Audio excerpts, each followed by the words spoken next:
Welcome to the podcast. I'm your host, RJ Carbone. You are listening to BD4, where there's no better way to get your Yankees and Knicks analysis. We also do MMA. Yanks every series, Knicks every game, MMA on occasion. Let's get to it. Anthony for three.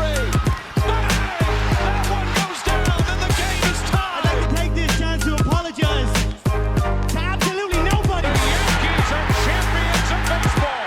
Shaking and baking right here on the neophyte. U.S. trying to close the show.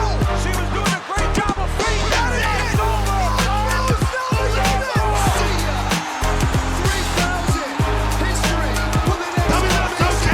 Don't you regret not coming to the Knicks?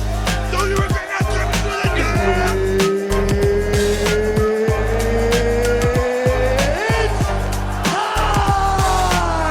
Game over. World Series over. Yankees win. The Yankees win.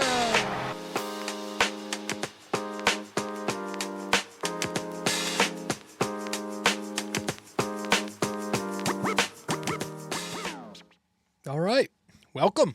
Episode 748 of the podcast. All right, man. I am starting to feel it. I'm starting to feel the good vibes, as the kids say.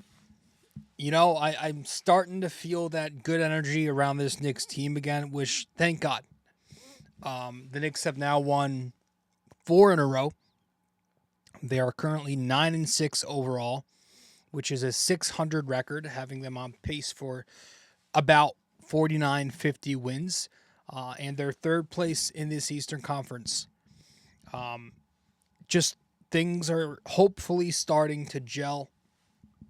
Last night was like really the first time all season where I had the same feeling that I did after some of the wins the Knicks got last year, where I just felt ultra confident and just really positive about the team.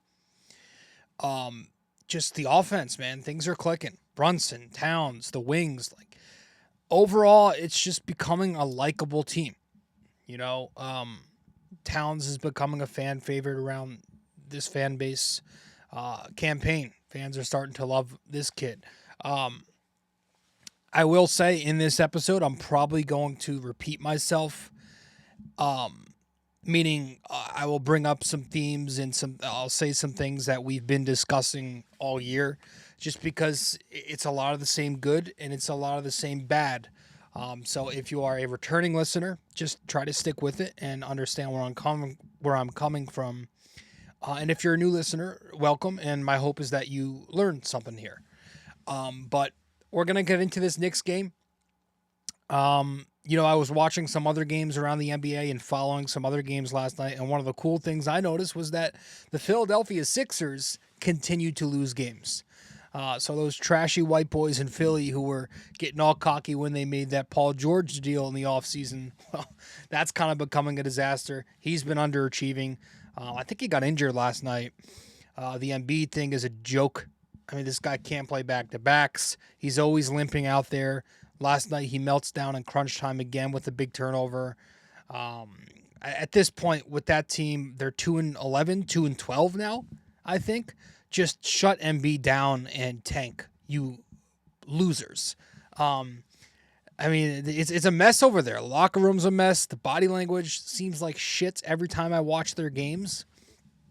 So it was a good night for the NBA, for Knicks fans, I should say. You know, with that win, and also looking around the league, Orlando, I think, lost, which pushed the Knicks to third place.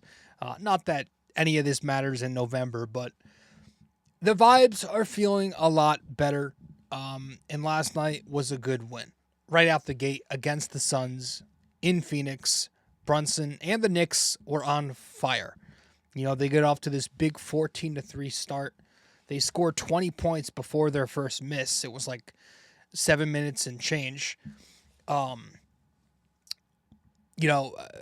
32-16 before Budenholzer calls his second time out of the game already. You know, you had OG Anunoby, Campaign, Mikal Bridges, all with multiple contributions early in this game.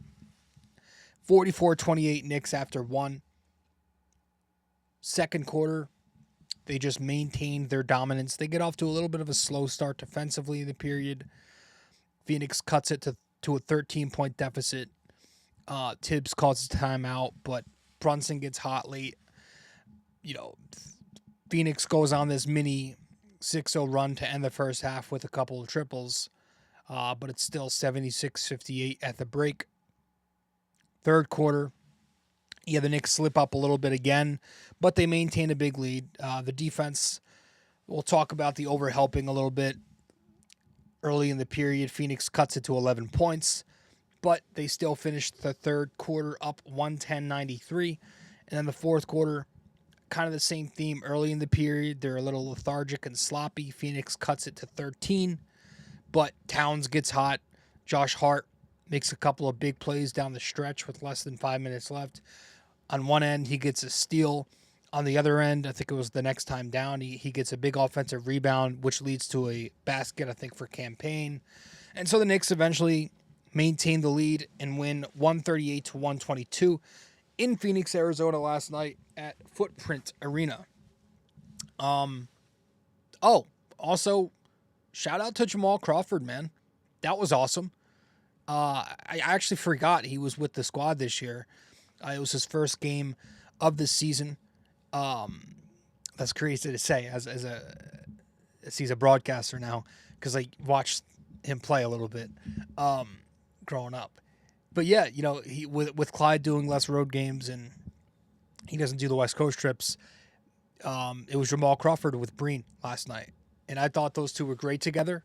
I thought they had great chemistry. It was pretty cool hearing them talk and kind of just compliment each other. And it was pretty cool hearing some of Jamal Crawford's insight. Really gets into, the X's and O's as a former player. It's really interesting to hear what he has to say. But yeah, man, I couldn't help but to be nostalgic about that whole thing. Jamal Crawford is a guy who, again, I hopped on the Knicks train. I was an Insanity bandwagoner, believe it or not. So I didn't see Jamal Crawford in his, prime days with the Knicks. I actually think he was gone by the time I really started consistently watching. But I know all about Jamal Crawford. I've seen the highlights. I know everything about this guy. He is very beloved. Everybody loves Jamal Crawford. Everywhere he's played, those fan bases love the guy. So it was nice to see him do the game with Breen. I think he says he's got 9 more games this season, 2 more on this West Coast trip. So it's cool to see. Even Towns was shouting him out post game. It's cool to see the different generations. And Towns is another guy who he grew up watching him. He's younger than I am, Carl Towns, which is crazy. So great win last night for the Knicks. Again, 138 points is nothing to scoff at. I mean, doing it 2 nights in a row, right? It just, whenever Phoenix was close last night, well, not close, but whenever they, kind of cut it to 14, 13, 12, 11, the Knicks would respond with a basket. They would just get a bucket, and this offense is, they can hurt you in so many ways. And that's why I still stand true on what I've been saying all year. I do think this is unquestionably, or at least it's going to be by the end of the season, unquestionably the best Knick offense we've ever seen. Last night, you're already seeing historic feats. Last night was the first time in their history where they've gone back-to-back games with at least 130 points. That's just, they've got so many weapons. Brunson with a cool 36-10. We're going to talk about that. Josh Hart, 19, 11, and 6, which is becoming a norm. He continues to be, somebody made a good comp. I was listening to a podcast the other day, continues to be the Draymond Green of this Knicks team without all the bullshit. And this is a guy who, if he continues to do what he's doing, and let's just read off real quick what he's doing on the year. 14 points, 9 rebounds, 6 assists, 1 steal. He's shooting 60%, 35 from 3. 76% from two, which is the number one in the NBA. 86% at the stripe. Playing all 15 games. He's playing 37 minutes per game. He continues this path. Does he become an all-star? He's a Swiss Army knife. He really, really just does it all. Mikal Bridges. Bridges has 16 and 5 last night. Campaign with 12 points off the bench. Karl Anthony Towns. I think that's where we got to start. 34 points, 10 rebounds. It continues to be an impossible guard. You can't cover this guy. When you put a small on him, he's going to dominate that switch on the post. When Nurkic is shooting the under on him, he's taking those open three-point looks because he's the best shooting big in the game right now, arguably Durant, but he's not healthy at the moment. When they played aggressive on him and when they played up at the level, he'd attack. He'll drive the closeout. I mean, he's just such a tough cover. And that's because of one word we've been hammering ever since the Towns acquisition. Towns has gravity. It's the gravity that this Knicks team has. And the Knicks' best offense comes when Brunson and Towns are one pass away from each other. It's impossible to help on that. Towns simply just being out there on the floor, outside the three-point line, just standing there, that alone is gravity. It draws help away from the lanes because they know that when he's on the fade off the pick and pop, he's going to hurt you if he shoots that shot. He can do that. He can shoot from 30 and knock it down. That's going to draw the defense out of the paint. And that, paired with off-ball movement, creates spacing. And spacing creates cutting opportunities. And cutting creates open baskets when the Knicks are passing like they are. And my God, are they passing. The ball movement has been impeccable this season. 30 more assists last night. So that's now 8 times this year where they've racked up at least 30 assists. Last year they did that 10 times. Folks, we're 15 games in. They're 8th in the NBA in assists per game. Just consistently creating quality looks. And that's because of their passing, because of their cutting, because of their screening. Jericho Sims, who's taken a lot of flack from Knicks fans, his screening has been excellent this year. He had another great bump last night where he sent someone almost to the floor.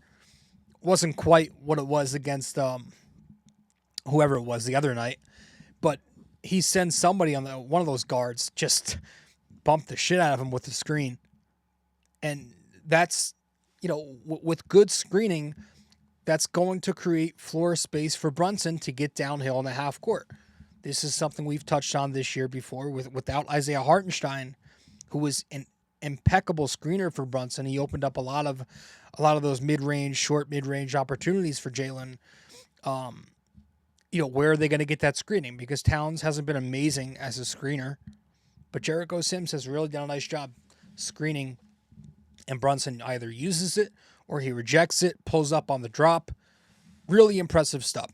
And so it's an offense that shows so much promise. And the last thing that you want to see with this offense is, you want to see them do this not just against an elite defense, but against the defense that's very aggressive in coverage, right? Against a defense that's got wingspan, and against a defense that's comfortable with switching everything, right? A defense like Cleveland, Boston, Orlando, you go to the West, even OKC and Houston, right? A defense with wingspan that's switchable. I just want to see them consistently punish those coverages, because that's what they're most likely going to be facing come postseason ball. I mean,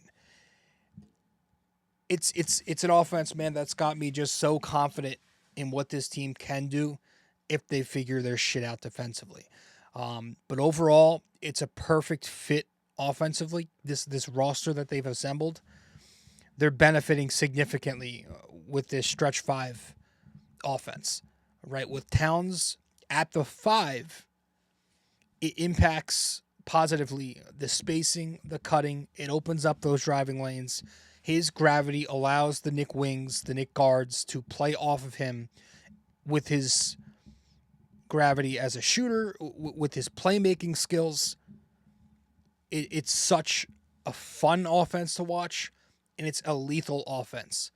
And you can argue he wasn't even the best player on the floor last night. Jalen Brunson put this game to bed in the first half. Bing bang. So that's why I'm handing my game ball to Jalen last night, who drops 36 more points. 10 assists, by the way. 10 more assists, I should say. 12 for 21 shooting, 7 of 11 from 3. He was 5 for 5 at the free throw line. A plus 16 in the box score. This was across 37 minutes. He's going to be fine. I've expressed a little bit of concern during these struggles. I think he's going to be fine. He's starting to put it together. 3 out of his last 4 games have been very good. He's got, 3 straight games with double-figure assists now, but the scoring efficiency's back. I mean, we're talking about Brunson all year. Guys having a down year. He's off to a slow start, and you look up now. His numbers on the year, 25 points per game, 7 assists, 48% shooting, 40% three-point shooting, and 83% at the free throw line. He's got 7 game balls now on the season. That's second on the team behind Deuce McBride's 9. He was on fire last night.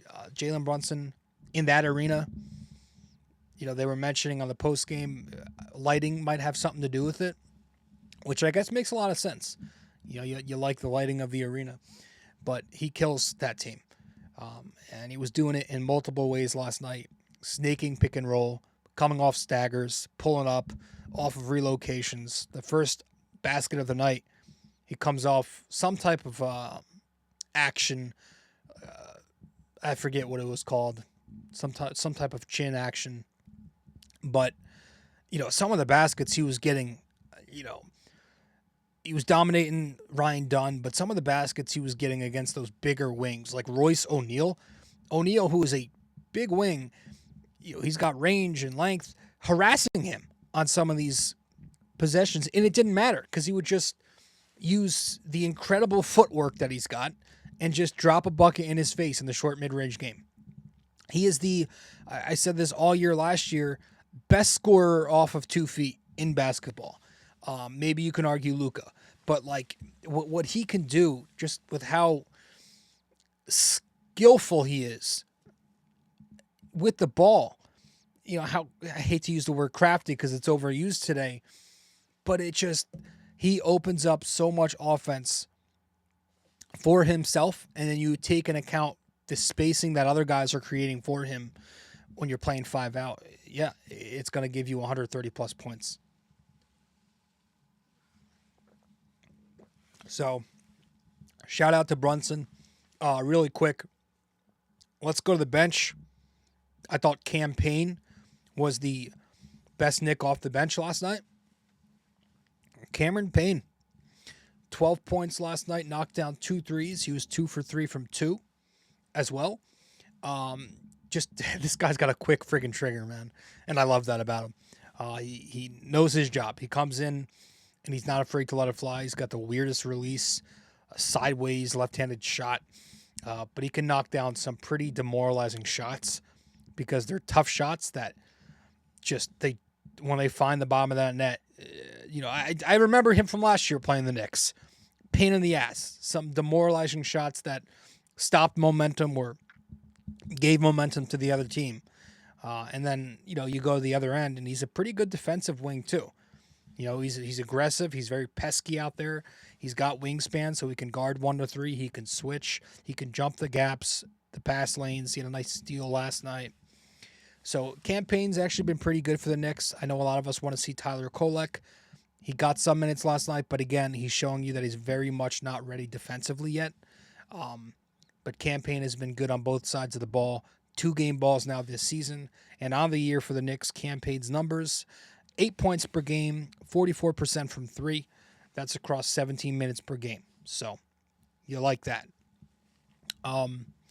You go to the defensive side of the floor.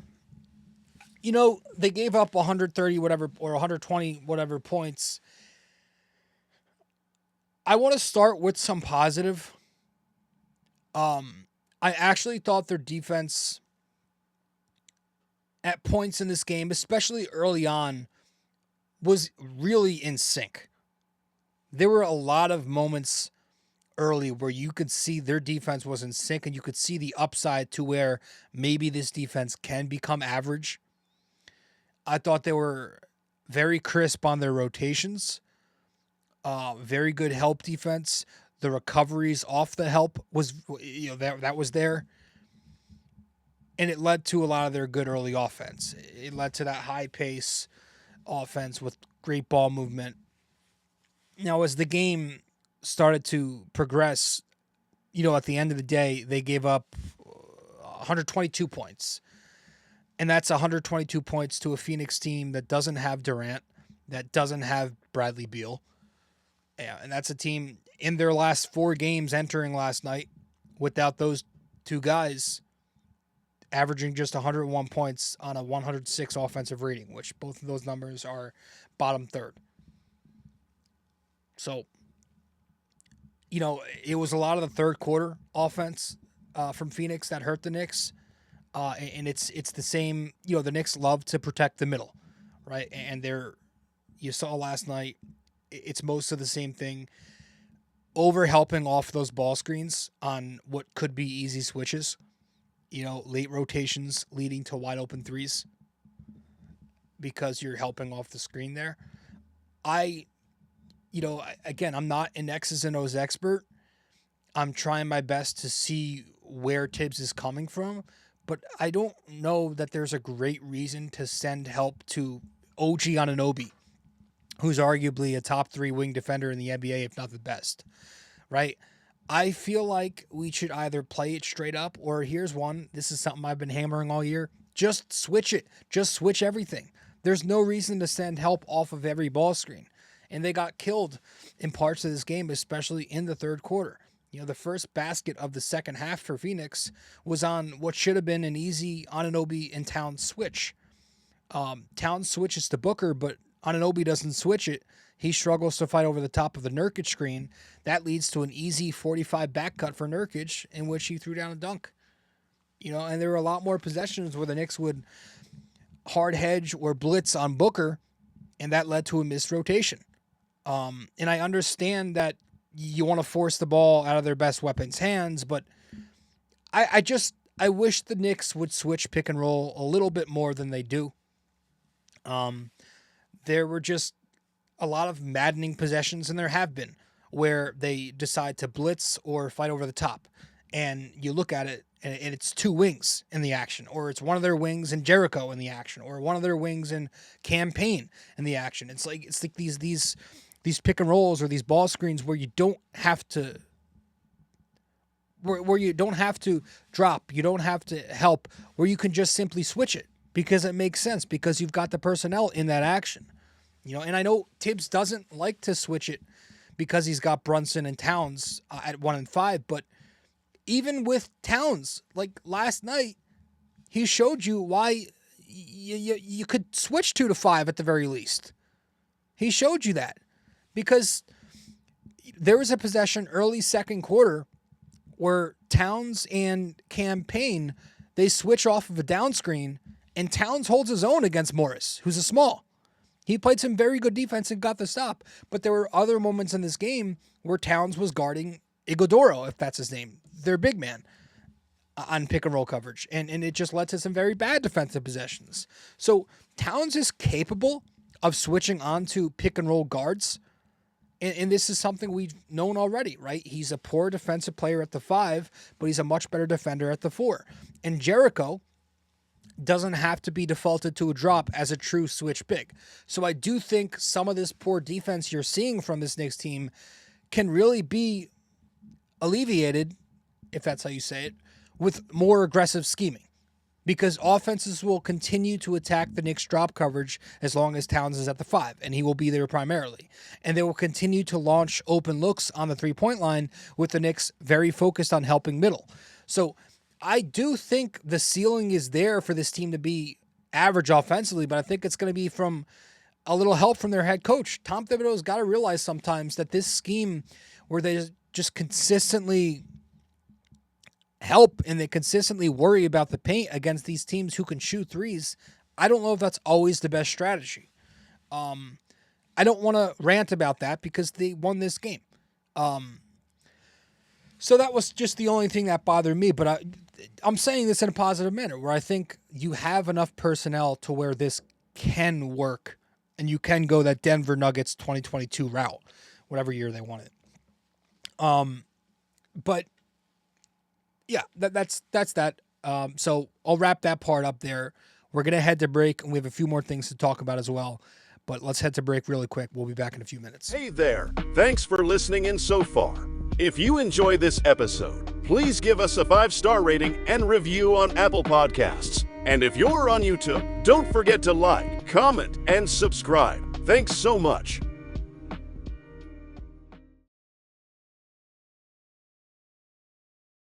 You can follow us on social media as well. On Instagram, we're at BD4Pod and at Rob J. Carbone. On X, we're at BD4Pod and at RJCBD4. And on Facebook, we're BD4.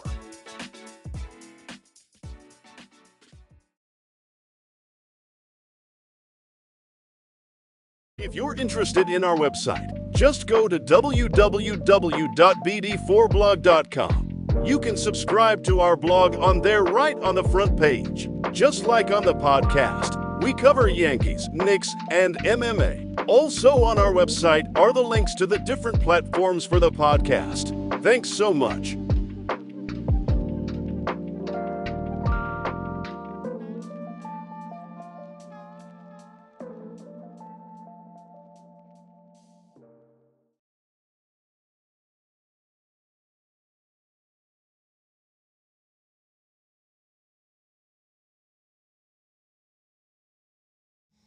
All right, welcome back to the show, episode 748 of the podcast. I'm your host, RJ Carbone. We're talking New York Knicks. The Knicks win 138-122 over the Phoenix Suns in Phoenix last night. One more guy I want to talk about really briefly before we wrap this up. Mikal Bridges. It's been, I think you could say, slow progress over the last week or so. We'll see where this lands. He had 16 points last night. He shot 7 for 14 overall. What I liked, I think his defense was fine. I think lately his defense has been evening out. He's looked a little bit better there. Not struggling as much to get over the top at the point of attack. Using his wingspan a little bit more. Offensively, he was 2 for 5 from 3, and specifically, both of the threes that he knocked down were above the break, which was a big topic last episode. We brought that up. Knocked down 2 threes on the right elbow last night. One in the first half, one in the second half. So that's a positive sign. The more he knocks down those above the break threes, the more confident I'll be that defenses will have to start. We'll keep respecting him there. Because if he starts, we got into this last episode. I really don't want to dive into it again. But basically why I think it's so important for Mikal to knock down those threes on the elbows and at the top of the key is for spacing reasons. If the defense isn't respecting his shot, if this becomes a thing where it's going to be on the scouting reports, then they're just going to help off Mikal and onto those Brunson actions, which will become a problem. So that's good to see that he knocked a couple down last night. The mid-range game obviously remains exceptional. He actually missed a couple that he usually makes last night. He missed more than usual. But yeah, it's. I just need to see a little more aggressiveness offensively. Attack the basket, drive closeouts, get to the line. Because he's got wingspan. He's got a good shot. He's got good touch at the basket. He doesn't have a single free throw attempt in his last 4 games. I just spit. He hasn't gone to the free throw line since the 13th against the Bulls. So that's part him. It's part scheme, you want to get the Knicks. You want the Knicks to be featuring him a little more, but I look at it as slow progress for Mikal Bridges. I don't know why I can't speak today. But we'll see where this lands. He's important. They traded 6 firsts for him.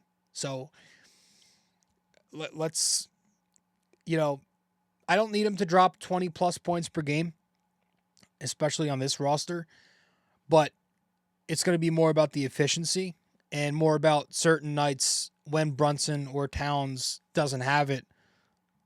Mikal is going to be looked at as that next guy. So can you occasionally drop 25 plus? But, sit consistently around 17, 18. I would like that figure to be where Mikal lands by the end of the year. But, slow progress for him, so I didn't think he had a bad night. Up next, the Knicks will be, well, first of all, they're off the next 2 days. So they have today off, and they've got tomorrow off. But then they're in Utah on Saturday. It's a 5 p.m. game against the Jazz. Jamal Crawford will be back in the booth. But the Jazz are a very bad basketball team. They are 3-11 this season, last place in the West. They're not a good offense. They're a poor three-point shooting team, low assist totals. They've got Lauri Markkanen. They've got John Collins. They've got Jordan Clarkson. That's like their big three, I'm thinking. Yeah, nobody else really stands out. They're a poor defensive team. They're 28th in defensive rating. But this could be a trap game because the Knicks are feeling good, 4 in a row. Utah is always a tough place to play. Not always easy for them. But it still should be a must-win. Got to win this game, make it 5 in a row because you go to Denver on Monday, then you go to Dallas on Wednesday. Okay, these are 2 teams who have been in the finals lately, so let's take care of them. But you've got Utah next with a chance to make it 5 wins in a row. Let's see what we can do. So with that said, let's head to our final break. When we return, we're going to wrap it up with our trivia question of the day here in episode 748. Stay with us. We'll be right back. Studio 69 Productions is a podcast production agency created by Leo Rodriguez to allow content creators to market their podcast. It's an online platform that will market your podcast or any other project that you're working on. Get in touch with Leo Rodriguez from Studio 69 Productions. You can find Studio 69 Productions on Instagram at Studio69NJ. Studio 69 Productions, where dreams are heard and born.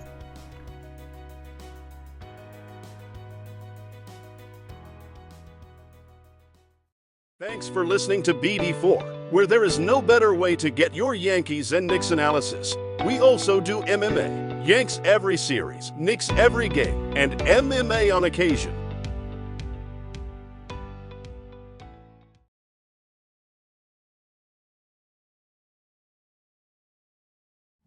Okay, welcome back to episode 748 of the podcast. I appreciate you all tuning in.